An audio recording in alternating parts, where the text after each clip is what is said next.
Scotland. Joining us today on the head table, we have head coach Shelley Kerr and teams number 22, Erin Cathbert. As you know, we're using remote interpretation system. So once again, if you've not downloaded the app, the FIFA interpretation app, please do so. You have QR codes and Wi-Fi available in the room. Languages available today are English, French, and Spanish. As you know, we kindly ask you to let us know what language you're going to ask the question in. This helps our interpreters in making sure they do a good job for you. So if you do have a question, please wait for the microphone, introduce yourself and your organization, and who the question is for. So if we're all ready, we're going to open the floor to questions. First question, here at the front, please.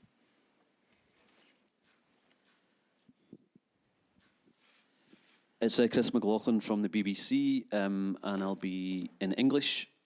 Shelley, I said to you after the Japan game, asked if you had a job to do to raise the players following that defeat. How has the mood been, and would you agree that on paper this is a game you should win? Yes. I think if you go by FIFA rankings, which we tend to do, they're in there for a reason. This is a game that we're looking to win. There's no doubt about that. In terms of the mood in the camp, it's been fantastic. Despite obviously 2 defeats against 2 top opponents. The players have had a couple of days off. They've been back in at training yesterday and today, and we're ready for the game. Charles from Sky Sports, speaking in English. Shelley, is this a scenario to win and you could probably go through? Is that one you would have taken before the tournament started, given the group and the teams you were going to face? Yeah, 100%. I think scenario planning, not in a negative way, but we probably planned to be in this situation. We were hopeful that we would have taken something from the first 2 games. But we always knew that it would probably come down to this last game against Argentina. And I think it's got the makings of a really good game because both teams need to win to put themselves in contention to go through to the last 16. So it's got the makings of being a really a tough game, but an exciting one. Just one more from me. We understand Sir Alex has been sending you some messages of encouragement. Can you tell us what he's been telling you? Well, everyone knows Sir Alex, so I probably won't tell you everything, but because he did say that he was disappointed in some of the decisions that were made against us. No, he was very complimentary about the team, the determination, the stamina, the togetherness of the team to finish so strongly in both games. He's watched both of them. He sent us a message before we came here, and it's absolutely brilliant for myself as a manager, for him to contact me, and also for the players for him to pass on his best wishes, and he's going to be tuning into the game tomorrow night. So it's brilliant, great bit of support from an absolute legend. Question there at the back, please. Hi, my question's in English. Kevin Keating's the television commentator for the host broadcaster. Shelley, you touched on the decisions that have gone against you. Is there an extra motivation because of that for tomorrow's game amongst you and your players? And where are the improvements, or where do the improvements need to come from to get that win you need? First of all, with the decisions, it doesn't give us any added motivation. If you can't be motivated going into the last game and you've got an opportunity to get into the last 16, your first time at a World Cup, then you probably shouldn't be here. So I don't think myself or the players need any motivation. When decisions are made in games of football, you've got to move on. It's as simple as that. So, no, I think that we're ready for the game, and I think that if you think about our 2 previous games, I think a lot of people have been caught up expecting Scotland to win. In some ways that's good because it's a credit to the players and in terms of what people think of us as a team.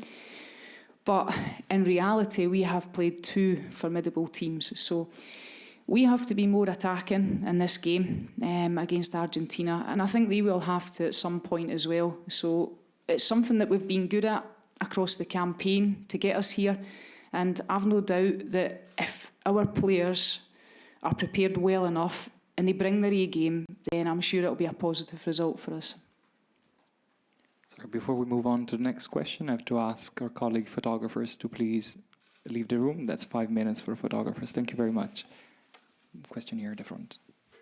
Thank you. My name is Gary Ralston from Daily Record, asking questions in English.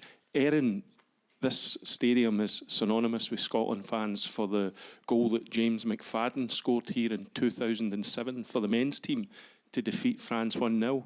Dead simple. Can you be our James McFadden tomorrow night? I wish it was that easy. I would just want anyone to score the goal, to be honest. It's going to be a really, really tough game, and we're under no illusions that Argentina are out here to beat us as well. They probably have the same conception that, you know, the last game for them is the big one. So we know it's going to be hard. They know it's going to be hard, but it's a great game for the neutral to be involved in to watch. But ultimately, we want to come out with all 3 points. Question here at the front. First of all, Shelley, I have a message from a Mr. Tom Johnston, who's a friend of yours, who asked me to say hello to you. And Thank you. All the best. I'm going to ask you the question, but Erin, I want to turn to you first. Obviously, the first 2 games, top opposition, possession has been in short supply for the Scotland forwards.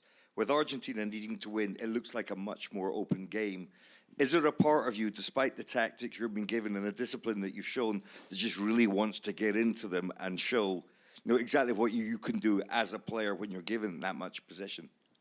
Yeah, I think Argentina's going to be a different game. I think in the first 2 games, we've had to be more defensively structured, and you have to be mindful of your defensive roles, or else, you know, teams are going to hurt you. But Argentina pose a different threat where they might have to open up, and we might be able to create more space for us as forward players and midfielders. We might have better openings, and we might be able to pick pockets out better as well. And Shelley, a broadly similar question to you. Your team has been very, very disciplined.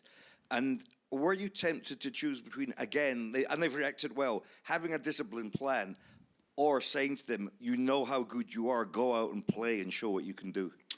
Yeah, I think it's, you know, Erin summed it up pretty well there, whereby when you're playing against the very best teams, sometimes if you open up too much, it creates more space for the opponents, and you find yourself chasing the game. You've got to have structure defensively, but in attack, that's when you can afford to be unstructured, and that's what we need to do better. We need to obviously make sure that we get support in numbers in the final third especially, and create. We need to get more possession of the ball first and foremost, and that sometimes can be difficult when you're playing against the best players in the world and the best teams in the world. I think, as Erin said, Argentina have had 2 amazing performances against tough opposition as well, and they've been very, very tough to break down.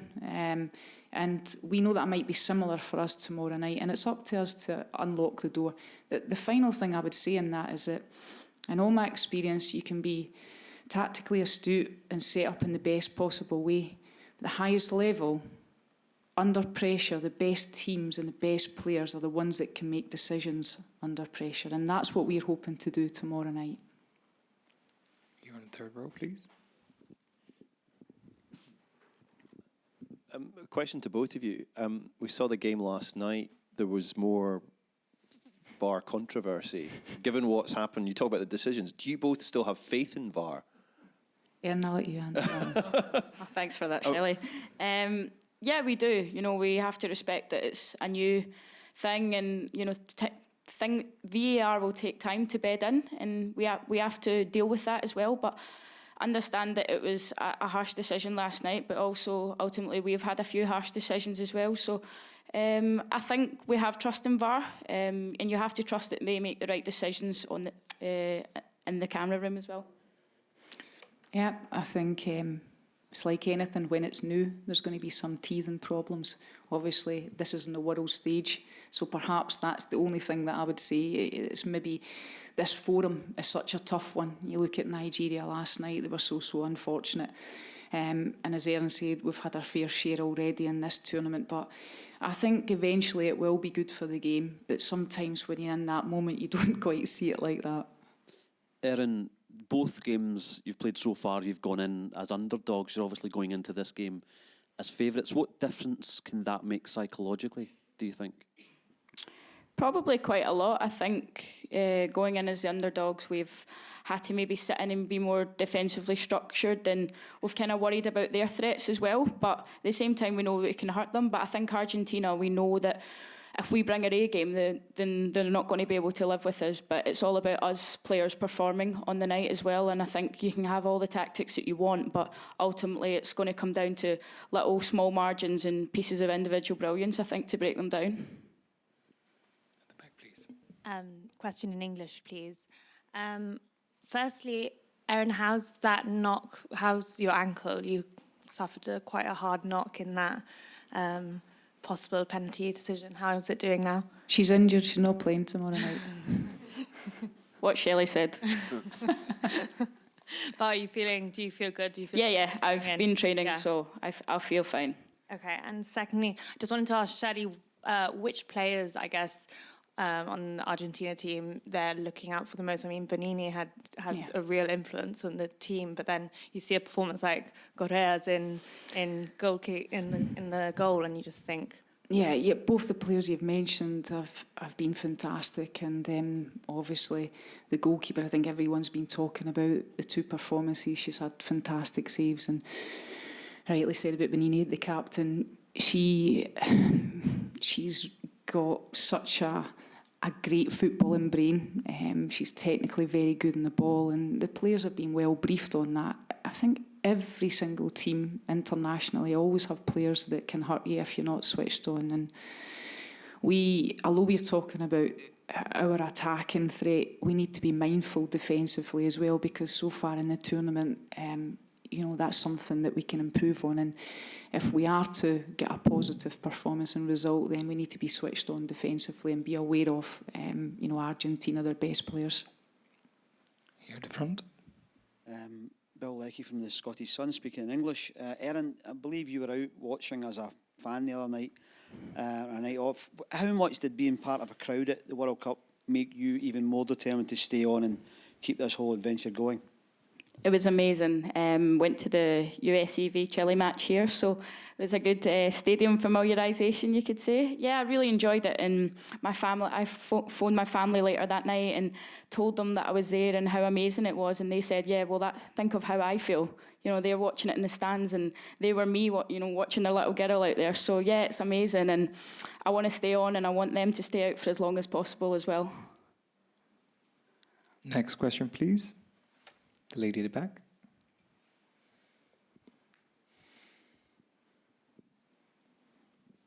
Thank you. Kelly Summers from BBC Sport. Question for Erin. Erin, you talked about your family there. You've said about the send-off your dad gave you and how much they've enjoyed it. How nerve-wracking have they found it watching you, and are they going to be here again tomorrow? Yes, they'll be here again tomorrow. They'll be here at every single game for as long as we're at the tournament, I can assure you of that. They're so proud of me. It's amazing, and I feel so much pride talking about them. They're in their Scotland shirts with Cuthbert 22 on the back. Even my dad's in the pink shirt, so that's saying something. So yeah, it's amazing, and they're so proud of me as well, and everything that I do, I kind of want to pay back to them because they've gave so much of their life for me, so it must be so nice to see their little girl out playing football. Do we have any more questions? No? Then that's the end of the press conference. Thank you very much for attending.